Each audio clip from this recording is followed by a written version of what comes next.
Okay guys, आज के lecture में हम दो कंट्रोल कवर अप करने वाले हैं, that is picture box and timer. अभी देखिए पिक्चर बॉक्स कंट्रोल अभी क्यों लगने वाला है। अब कई बार क्या होता है कि जब आप वहाँ पे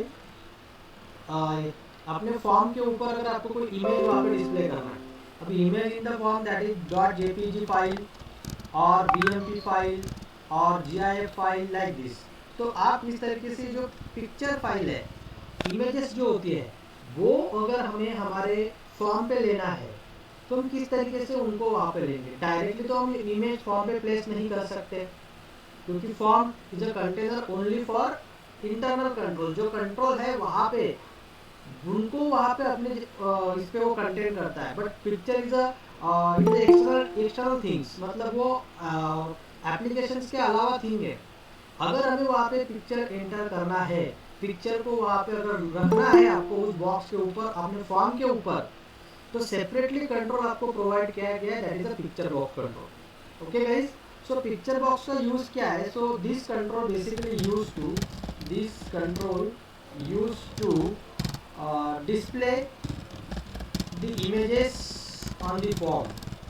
सिर्फ डिस्प्ले करने के लिए इसका यूज है, display the images on the form.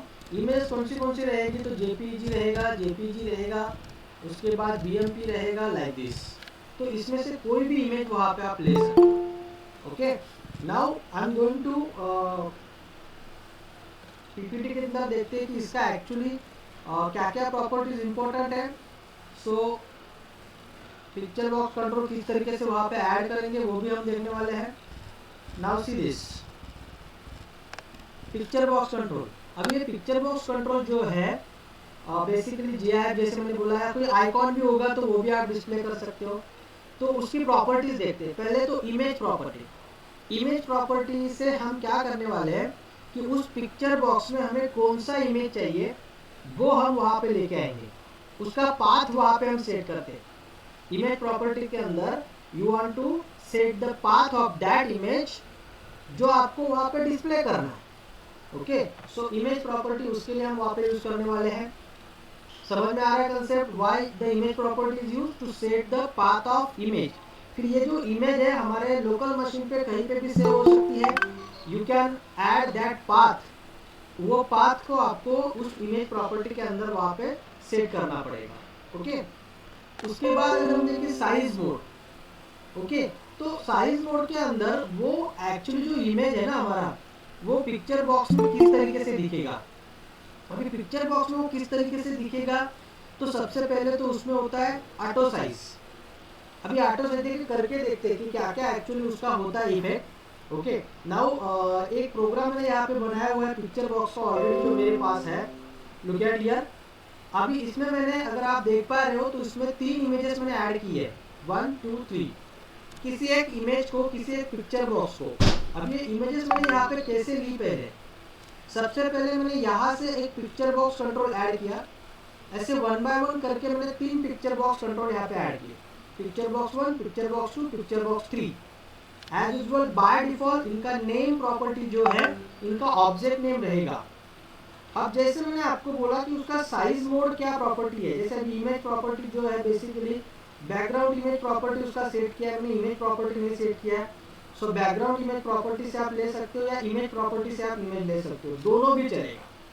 So background image property and background image layout, ये दो प्रॉपर्टी इंपॉर्टेंट है instead of image. Image property से भी आप यहाँ पे ले सकते हो। ओके, इमेज प्रॉपर्टी से भी आप लोकल सोर्स से इमेज ले सकते हो, but I am setting background image property. Now background image property मैंने वहाँ पे ले लिया।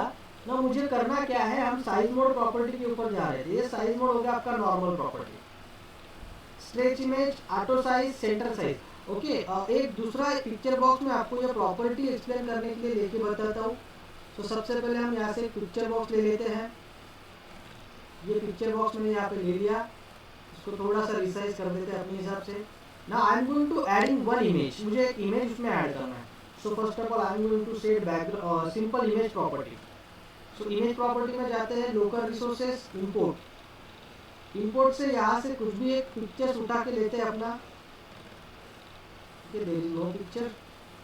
ओके, सो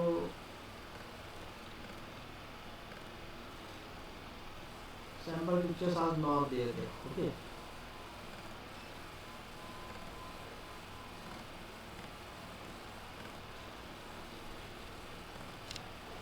ओके एक आध इमेज यहाँ पे देखते जो मेरे पास होगा सपोज।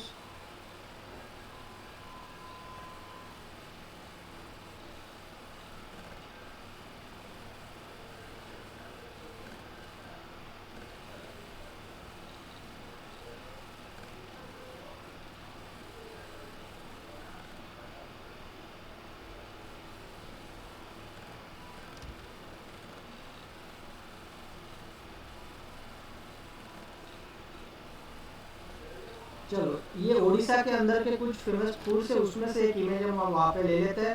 सपोज एक इमेज मैंने ले लिया, ओपन किया। अब ओपन करने के बाद ये इमेज किस तरीके से दिख रहा है सीरीज, क्योंकि पिक्चर बॉक्स का साइज है छोटा और इमेज की साइज है बड़ी। तो अभी फिलहाल हम उसको ओके कर लेते हैं। अभी जितना पिक्चर वहाँ पे दिख रहा है, जितनी कैपेसिटी आपके पिक्चर बॉक्स की है उतना ही वहाँ पे वो दिख रहा है। सो इमेज से हमने वो इमेज तो ले लिया। Now I am going to set size mode property. अब basically this is normal. Normal मतलब जितने आपकी इमेज की साइज है उतनी। Now I am going to set stretch image. जैसे ही मैंने स्ट्रेच इमेज किया, आपके पिक्चर बॉक्स के हिसाब से वो साइज मेंटेन होगी। फिर आप छोटा करो पिक्चर बॉक्स, बड़ा करो, वो उसके हिसाब से आपकी इमेज की साइज भी वहाँ पे एडजस्ट हो रही है। Now I am going to set auto size. Auto size मतलब क्या, जितनी बड़ी पिक्चर उतना बड़ा तुम्हारा जो पिक्चर बॉक्स है वो उतना बड़ा हो जाएगा। बट अगेन यहाँ पे ऑटो साइज में आपको रेफर नहीं करूंगा क्योंकि आपकी फॉर्म की साइज छोटी है। अब देखिए, अगर आप देख पा रहे हो तो पिक्चर की बॉक्स की साइज उसने इमेज के साइज के हिसाब से पिक्चर बॉक्स को एडजस्ट कर लिया। बट हमें करना क्या है, हमारे पिक्चर बॉक्स के हिसाब से इमेज की साइज एडजस्ट करनी है। सो इसलिए बेसिकली हम यहाँ पे स्ट्रेच इमेज लिखेंगे। और अगर हम सेंटर इमेज रखते हैं तो सेंटर इमेज मतलब क्या, पिक्चर की साइज रिसाइज नहीं होगी बट हमारे बॉक्स के हिसाब से इमेज का जितना सेंटर पार्ट हमारे इसमें दिख सकता है वो सेंटर पार्ट वहाँ पे हमारे बॉक्स में दिखेगा, पिक्चर बॉक्स के अंदर।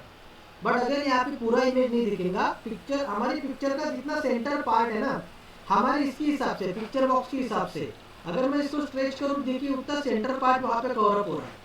ओके तो ये उसकी प्रॉपर्टीज है। अगर हम जूम करें फिर ये अगेन जूम करें तो जिस तरीके से प्रॉपर्टी आ गया उस तरीके से एडजस्ट हो गया, ठीक है। बट जूम क्या मतलब अभी आपको समझ में आ रहा है, पिक्चर बॉक्स के हिसाब से साइज एडजस्ट नहीं हो रही है। बट अगेन मैं यहाँ पे ये स्ट्रेच इमेज ज़्यादातर प्रेफर आपको करना है because as per your picture box the size of image is reset. Image की जो भी साइज है वो आपके पिक्चर बॉक्स के हिसाब से बदलती जाती है। Any confusion?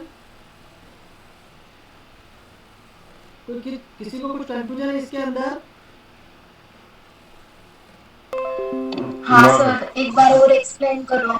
ओके एक्सप्लेनेशन अभी देखिए हमने क्या किया यहाँ पे। ओके फर्स्ट ऑफ ऑल एक पिक्चर बॉक्स हमने यहाँ पे ऐड किया। अब पिक्चर बॉक्स कहाँ से लेते हैं ये वापस मैं आपको बता देता हूँ।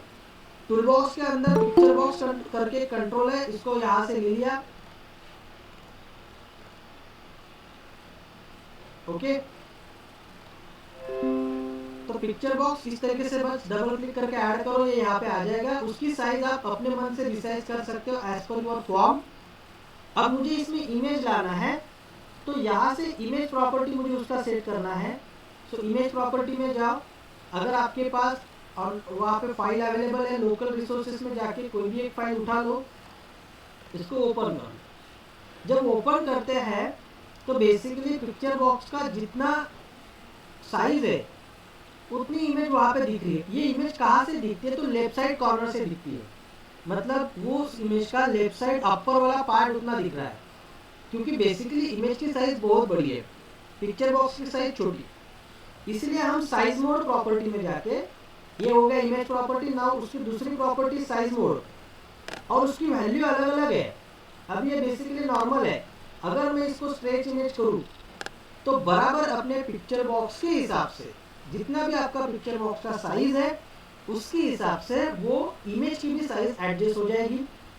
अगर मैं उसको ऑटो साइज करूं तो यहाँ पे उल्टा होता है, जितना आपका पिक्चर है उतना आपके जितना आपका इमेज है उतनी साइज आपके पिक्चर बॉक्स की हो जाती है, फिर अगेन वो फॉर्म के बाहर जाती है। सो ऑटो साइज ज़्यादातर हम रेफर नहीं करते हैं। सेंट्रल इमेज मतलब क्या? अभी जैसे पिक्चर बॉक्स में जब हमने नॉर्मल किया तो अपर कॉर्नर दिख रहा था, मतलब इमेज के लेफ्ट साइड का अपर कॉर्नर वहां पे दिख रहा था। बट अगर आपने सेंटर इमेज कर दिया तो इमेज की बीच वाला पार्ट, सेंटर इमेज वाला पार्ट जितना हमारे पिक्चर बॉक्स में आ सकता है उतना वहां पे दिखेगा। और अगर हमने जूम किया तो फिर वो इस तरीके से आ जाता है। इमेज की साइज बराबर उसके हिसाब से मेंटेन हो जाती है, बट हम बेसिकली इसको स्ट्रेच इमेज वहां पे कवर अप करेंगे। So these are important properties of image picture box जो मैंने यहाँ पे आपको बताई। आप चाहे तो उसको बैकग्राउंड इमेज में भी सेट कर सकते हैं। There are two options, image property as well as background image property. So background image property से भी हम उसको सेट कर सकते हैं, बट चाहे तो आप इमेज प्रॉपर्टी से भी उसको सेव कर सकते हैं, और साइज मोड से भी उसका हम बेसिकली उसको हम इमेज की साइज सेट कर सकते हैं। यह है उसकी कुछ प्रॉपर्टीज जो मैंने यहाँ पे इंपॉर्टेंट बोली, क्योंकि इमेज पिक्चर बॉक्स का जो मेन वहाँ पे एम है वो यही है कि सिर्फ हमें वहाँ पे इमेज को डिस्प्ले करना है। अब यहाँ पे ये जो प्रोग्राम मैंने आपको दिखाया हुआ है, अगर ये प्रोग्राम हम देखेंगे, ये पिक्चर बॉक्स में भी हटा देता हूँ। नाउ आई होप आपको पिक्चर बॉक्स और पिक्चर बॉक्स की प्रॉपर्टी दोनों समझ में आ गई होंगी। नाउ ये जो प्रोग्राम है बस मैंने थोड़ा सा इसमें टाइमर कंट्रोल का भी यूज किया है। बिफोर प्रोसीडिंग दिस प्रोग्राम मैं आपको टाइमर कंट्रोल के बारे में बताता हूँ, फिर दोनों कंट्रोल का एक एग्जांपल आपको समझ में आ जाएगा। So I hope now picture box में किसी को कोई प्रॉब्लम नहीं होना चाहिए। Any confusion picture box? No sir. Okay, thank you. Now moving forward हम आगे देखेंगे टाइमर कंट्रोल। अब देखिए टाइमर का मीनिंग आपको पता है। Timer, what is the meaning off timer? कोई बताएगा मुझे what is the meaning off timer? Anyone? तर विदिन अ पर्टिक्युलर टाइम मध्ये तो रिएक्शन परफॉर्म करावी लागते। करेक्ट। अभी देखिए टाइमर का मतलब बेसिकली हम मोबाइल में टाइमर लगाते हैं, और वो टाइमर जो होता है ना रिपीट होता है। जैसे सपोज हमने 1 मिनट का टाइमर लगाया तो 1 मिनट जैसे होता है वो वापस शुरू होता है, वापस 1 मिनट के बाद वापस शुरू होता है, लाइक दिस। मतलब किसी चीज को अगर कोई इवेंट अगर हमें परफॉर्म करना है रिपीटेडली, तो एक स्पेसिफिक टाइम के बाद, स्पेसिफिक टाइम के बाद हम टाइम सेट करने वाले हैं यहाँ पे, स्पेसिफिक टाइम के बाद वही एक्शन रिपीट होगी। जैसे अभी देखिए हम हमारा जो वॉच होता है, वॉच में वहाँ पे एक सबसे जो फास्ट में चलता है उस वो कांटा जो होता है जिसको हम सेकेंड कांटा कहते हैं, वो बेसिकली जो घूमता है तो टिक टिक टिक टिक करके वहाँ पे घूमता है। तो बेसिकली टाइमर जो होता है ना, टाइमर का इम्पोर्टेंट क्या है कि अगर हमें कोई एक्शन रिपीट करनी है और स्पेसिफिक टाइम के बाद रिपीट करनी है तो हम उसको रिपीट कर सकते हैं। अब आप बोलेंगे सर हमारे पास लूप भी तो है, लूप का यूज करके हम रिपीटेशन तो कर सकते हैं, but loop is not a method. Loop के अंदर हम कोडिंग नहीं लिख सकते, और लूप को स्पेसिफिक आपको पहले ही पता है कि, और वहाँ पे टाइमिंग नहीं होता है मेनली, मतलब टाइमर वहाँ पे है नहीं। हर वो डायरेक्टली इमीडिएटली सेकंड में हो जाता है, बट आपको अगर स्पेसिफिक टाइम के बाद, अब जैसे मैं चाहता हूँ यहाँ पे कोई फॉर्म है, हमारा जो हमने फॉर्म लिया है उस फॉर्म का बैकग्राउंड कलर आपको लगता है कि सर हर सेकेंड में चेंज होना चाहिए, क्या ऑटोमेटिक चेंज होना चाहिए, तो इसलिए यहाँ पे कोई ना कोई इवेंट ऑटोमेटिकली कॉल होगी। जैसे मैंने शुरू में बोला था what is event, her control को इवेंट होती है, और जहाँ पे मुझे लगा कि इस कंट्रोल की इवेंट आपको बतानी चाहिए मैंने वहाँ पे बताई। जैसे बटन कंट्रोल की इंपॉर्टेंट इवेंट कौन सी है? बटन कंट्रोल की इंपॉर्टेंट इवेंट कौन सी है? Click event, correct, click event. Form control की इंपॉर्टेंट इवेंट कौन सी है?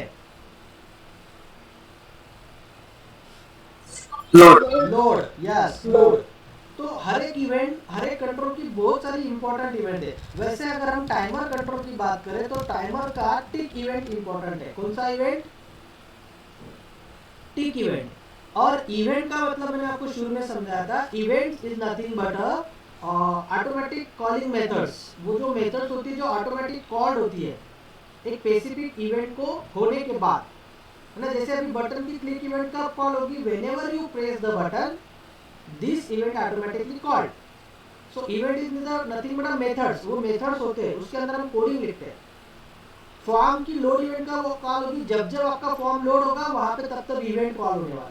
वैसे टाइमर जब जब वो टाइमर टिक करेगा, जो आपने समय दिया है उस समय तक वो टिक करेगा, इमीडिएटली ये इवेंट आपका कॉल होगा। मान लीजिए आपने हर सेकंड के बाद दिया, तो हर सेकंड के बाद ये इवेंट कॉल होगी, और फिर हर सेकंड में जो चीज़ आपको परफॉर्म करनी है वो चीज़ आपको इस टिक इवेंट में वहाँ पे लिखना होता है। नाउ ये हो गया टाइमर कंट्रोल, और उसके भी क्या क्या इंपॉर्टेंस है, क्या प्रॉपर्टी हम यहाँ पे देखते हैं। सो टाइमर कंट्रोल बेसिकली हम क्यों यूज करने वाले हैं, तो एक स्पेसिफिक टाइम के बाद अगर हमें कुछ वहाँ पे परफॉर्म करना है, तो उस स्पेसिफिक टाइम को कैच करने के लिए वहाँ पे हम टाइमर कंट्रोल हम वहाँ पे यूज करने वाले हैं। So with the timer control we can raise events, raise मतलब कॉल करना, इवेंट्स को कॉल करेंगे एट अ स्पेसिफिक इंटरवल, एक स्पेसिफिक टाइम के बाद। आपको लगता है सर 1 सेकंड के बाद कॉल होना चाहिए, अगर आपको लगता है सर 2 सेकंड के बाद कॉल होना चाहिए, तो वो इवेंट का टाइमिंग आप वहाँ पे सेट करोगे, बराबर उसी टाइम के बाद वो इवेंट वहाँ पे कॉल होगा।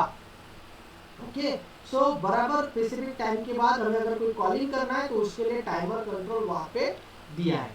टाइमर कंट्रोल की बेसिकली दो प्रॉपर्टी बहुत ज़्यादा इंपॉर्टेंट है। इनेबल्ड, सबसे पहले तो टाइमर को आपको इनेबल करना पड़ेगा। टाइमर पहले डिसेबल्ड रहता है, फॉल्स होता है वो। इनेबल की दो वैल्यू होती है, ट्रू एंड फॉल्स। अगर टाइमर आपका फॉल्स है, वो शुरू नहीं किया, मतलब आपने अगर वो टाइमर सेट ही नहीं किया, तो स्पेसिफिक इवेंट कब होगा कॉल। तो पहले आपको सबसे पहले टाइमर को इनेबल करना है, टाइमर को वहाँ पे स्टार्ट करना है। जैसे ही टाइमर स्टार्ट होगा, कितने सेकंड के बाद आपका इवेंट कॉल होना चाहिए, वो प्रॉपर्टी है interval property. So there are two important properties of timer control. First one, enable property.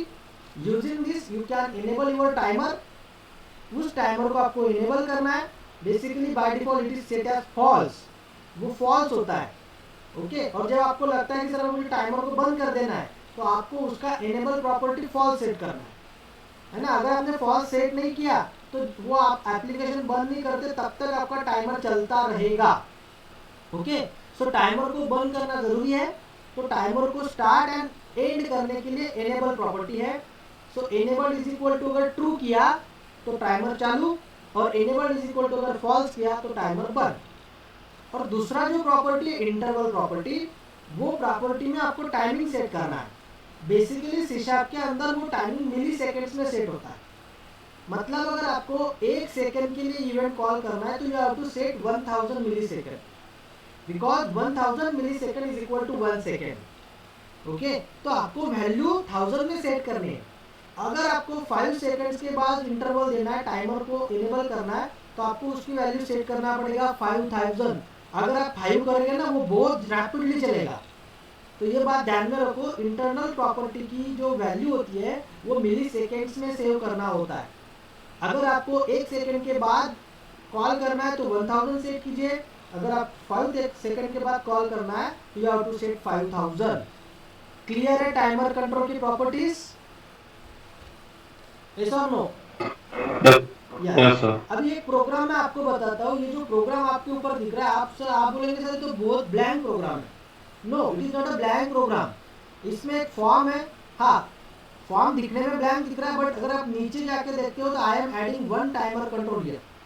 Because timer, अभी देखिए बहुत सारे कंट्रोल्स क्या होते हैं ना, जिनका बैकग्राउंड में यूज होता है, उसके फॉर्म के ऊपर कोई यूज नहीं है, इसीलिए ऐसे जो कंट्रोल्स होते हैं वो यहाँ पे नीचे ऐड होते हैं। जैसे अगर हम लिस्ट बॉक्स, टेक्स्ट बॉक्स लेंगे तो फॉर्म के ऊपर आते हैं, बट टाइमर कंट्रोल जब मैंने डबल क्लिक किया तो यहाँ पे नीचे आता है। तो ये याद रखना, नहीं तो 10 बार आप क्लिक कर दोगे 10 टाइमर ऐड हो जाएंगे। तो हमेशा याद रखो कि अगर हम टाइमर कंट्रोल पे डबल क्लिक करेंगे तो टाइमर कंट्रोल बेसिकली यहाँ पे नीचे में ऐड होता है ना। नहीं तो यहाँ पे ढूंढते बैठोगे कहाँ गया टाइमर, कहाँ गया टाइमर, सर मिल नहीं रहा है, मैंने 10 बार क्लिक किया, फोन करोगे सर टाइमर किधर हो गया, गायब हो गया। मैं वो गायब नहीं, वो नीचे में है, क्योंकि एक्चुअली वो बैकग्राउंड में काम करता है, ओके। जैसे हम मूवीज देखते हैं, मूवीज के अंदर सिंगर होता है, सिंगर कभी फ्रंट एंड में नहीं दिखता, वो बैक एंड में गाना गाता रहता है, बट उसका यूज तो हमें पता है ना कि सिंगर ने गाना गाया है, एक्टर गाना नहीं गाता। कंसेप्ट समझ में आ रहा है? ये पीछे से काम करेगा टाइमर।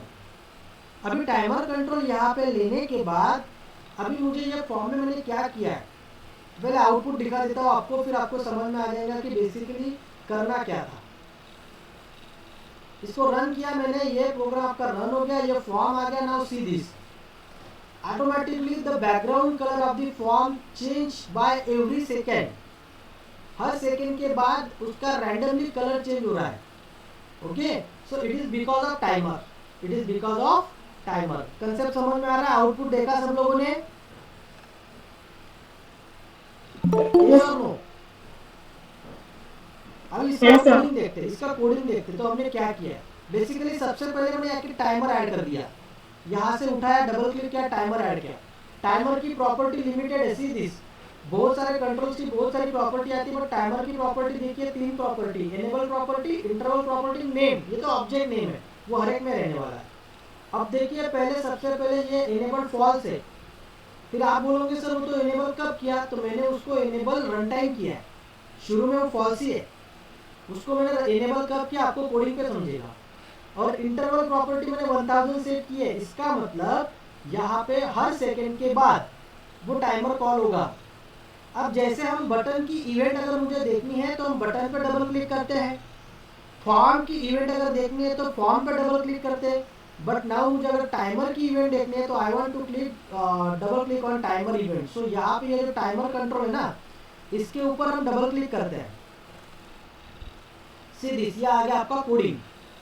अब कोडिंग में देखो, जैसे सबसे पहले फॉर्म 1 का लोड इवेंट देखो। दोनों इवेंट मुझे यहाँ पे चाहिए। फॉर्म 1 का लोड इवेंट, जैसे ही फॉर्म लोड होगा वैसे टाइमर एनेबल हो रहा है। सी दिस, जैसे मैंने आपको बोला ना कि मुझे टाइमर कब एनेबल करना है, फॉर्म लोड होने के बाद। पहले से भी आप करके रख सकते हो, बट जनरली टाइमर को कभी भी फॉर्म के साथ एनेबल करो, नहीं तो फिर वो फॉल्स नहीं होगा बाद में।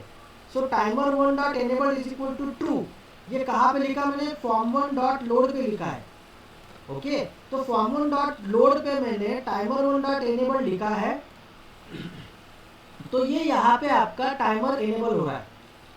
जैसे टाइमर एनेबल होगा, अगले सेकंड में ये टिक इवेंट कॉल होगा, timer 1 underscore tick.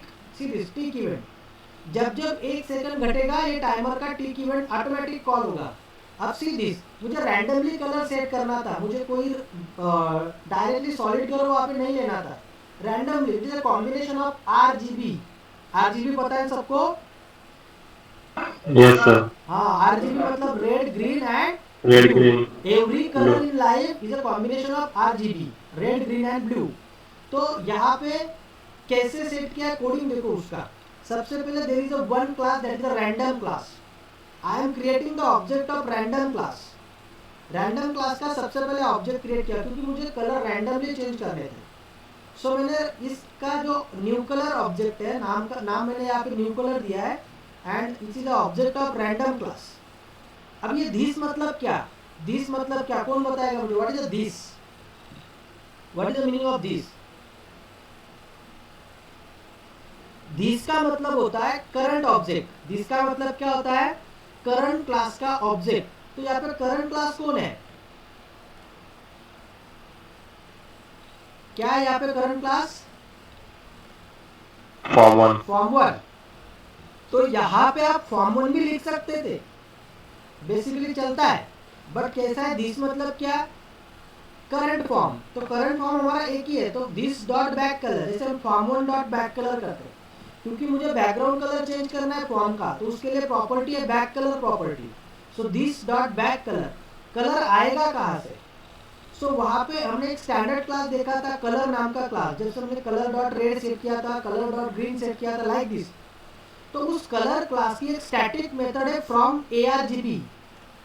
See this. अब ये API मैंने उस दिन आपको बोला था कि आप API ढूंढो, कितने स्टैंडर्ड क्लासेस है, कितने स्टैंडर्ड वहाँ पे मेथड्स है। आप C#.NET का API ढूंढो, आपको मिल जाएंगे। So colour dot from ARGB। So colour is a class from ARGB methods, और इसको 3 वैल्यू पास करनी होती है। 3 वैल्यू मतलब आप उसको 0 से 255 के बीच में कोई भी 3 वैल्यू पास कर सकते हो। बट मुझे 3 वैल्यू रैंडमली लेना है, तो रैंडम के लिए रैंडम क्लास हमें इंपॉर्टेंट है। तो पहली बात, ये न्यू कलर किसका ऑब्जेक्ट है? रैंडम का ऑब्जेक्ट है। तो न्यू कलर डॉट नेक्स्ट, इसका नेक्स्ट मेथड होता है। ये नेक्स्ट मेथड क्या करता है? हर बार इस वैल्यू को 0 से 255 के बीच में शफल करते रहता है। मतलब जब जब ये फ्रॉम ARGB कॉल होगा हर टाइम यहाँ पे वैल्यू चेंज होती रहेगी, कभी 0 आएगा, कभी 1 आएगा, कभी 2 आएगा, कभी 3 आएगा, कभी 255 आ जाएगा, कभी 254 आ जाएगा। It means there is no fix value, randomly 0 से 255 के बीच में ये नेक्स्ट मेथड अब हमें यहाँ पे वैल्यू देगा। ये पहला वैल्यू हो गया रेड के लिए। सिमिलरली वही मेथड वही ऑब्जेक्ट ग्रीन के लिए, ओके, एंड सिमिलरली वही ऑब्जेक्ट वही मेथड ब्लू के लिए। मतलब 3 वैल्यू रैंडमली आती जाएंगी, कभी 0, कभी 1, कभी लाइक दिस। तो 0 से 255 के बीच में तीनों वैल्यू शफल होती रहेंगी और इनके कॉम्बिनेशन में जो कलर बनेगा, जो भी कलर बनेगा वो कलर बराबर आपके फॉर्म पे बैकग्राउंड में सेट वहां पे हो जाएगा। Okay, so basically this is a timer control का एक प्रोग्राम है जो मैंने आपको यहाँ पे बताया कि किस तरीके से टाइमर कंट्रोल वहां पे वर्किंग करता है। तो ये रहा उसका आउटपुट। जैसे मैंने आपको बोला हर सेकंड के बाद ये टाइमर कंट्रोल का प्रॉपर्टी वहां पे इनेबल्ड होगा। क्लियर है कंसेप्ट सबको?